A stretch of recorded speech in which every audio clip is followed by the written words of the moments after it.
This is group 2 of the higher education course, Sam Houston graduate. This is Raymond Ayala. I'm here with two Christians, and we're going to cover the case study of Alonzo. Yes, we're going to go over the academic and career struggles right now. The seminar class, I believe, was structured in a way that we are taking a perpetual BuzzFeed test without applying the results. There's not really something that's going to tell you why you got this or what you can do to get the answer that you're looking for. It seemed like a pretty much cookie cutter course. His interests are similar to his self-described enjoyment to science or an art type career choice. Needs everyone is a teacher when it comes to something, but it doesn't necessarily mean that everybody wants to be a teacher. He loves the environment, and his love is great enough that it allowed him to enjoy and experience camp life. But would he have the same experience at a computer science camp or a physics camp? I don't necessarily believe so.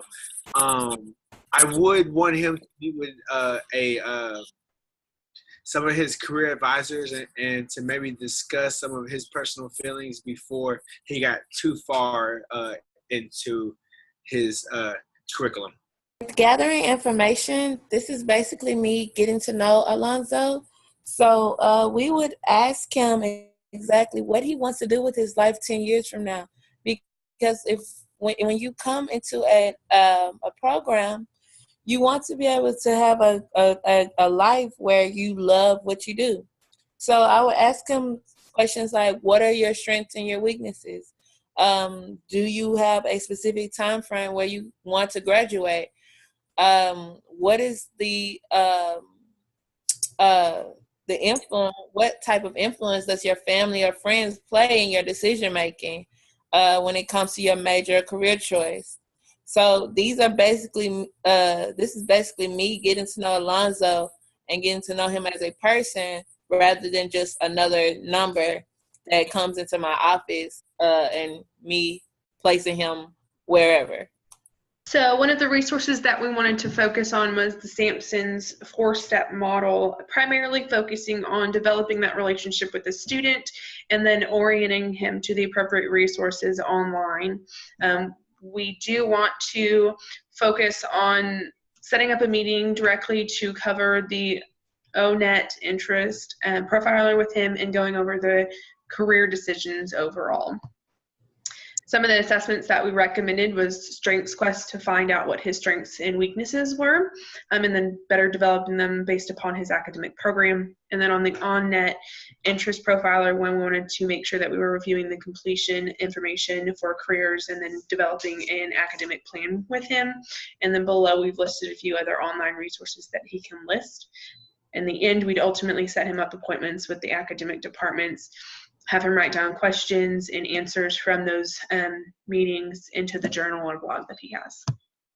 Actions for decision making, we are getting these actions that are recommended for not just Alonzo but for others as well. So in this decision making process, we will help the student choose majors that would give them the most career paths that pique their interest. So in Alonzo's case, he wanted to be outside at one point. He wanted to be in computer at another point. So just giving him career paths that pique his interest and then expanding on those. We will look at course descriptions from introductory courses to upper level courses just to make sure he knows that the curriculum does change. It does get harder, easier. It becomes something you may not want to do or you gonna love to do. So just so he won't have to register and waste his time, we're gonna look at reading the course descriptions from introductory courses to upper level courses.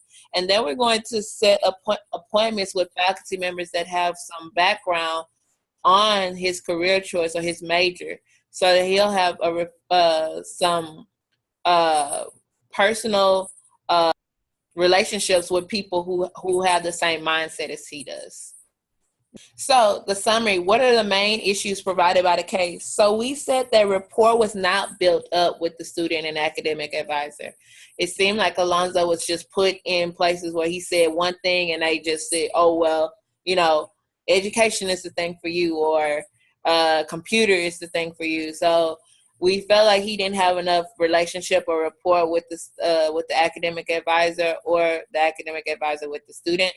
And then we also said that his career and academic focus was not developed. So he did not follow under a strong test-taking student. So he was primarily underprepared and undecided. So that's what we kind of put him.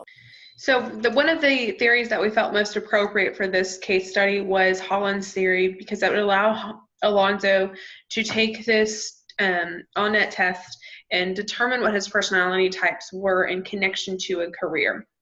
And so in the ultimate end, the academic and career advisor would sit down with the student, go through the Holland's test, of course, let the student answer it, but in the end, review the career interests that are listed from the personality type that the student listed in the end. So from the strategies, we wanted to cover basically that the student would meet with people within the field of study, some of the course programs and students that had also been in internships or co-ops focused on the career that ultimately he would have decided on from the on-net test. From the meetings and the discussions that he would have based upon what was scheduling in the end, he would be journaling that information about the experiences and the resources that he's obtained. Ultimately, from the end, we find out that the outcome that we wanted as career and academic advisors was for Alonzo to select an academic major that would end him within a career choice of his selection. We want to see that he becomes passionate about his academic curriculum, further on also being a mentor and a leader for others who are in a similar case study scenario, not being decided on a career focus or academic major.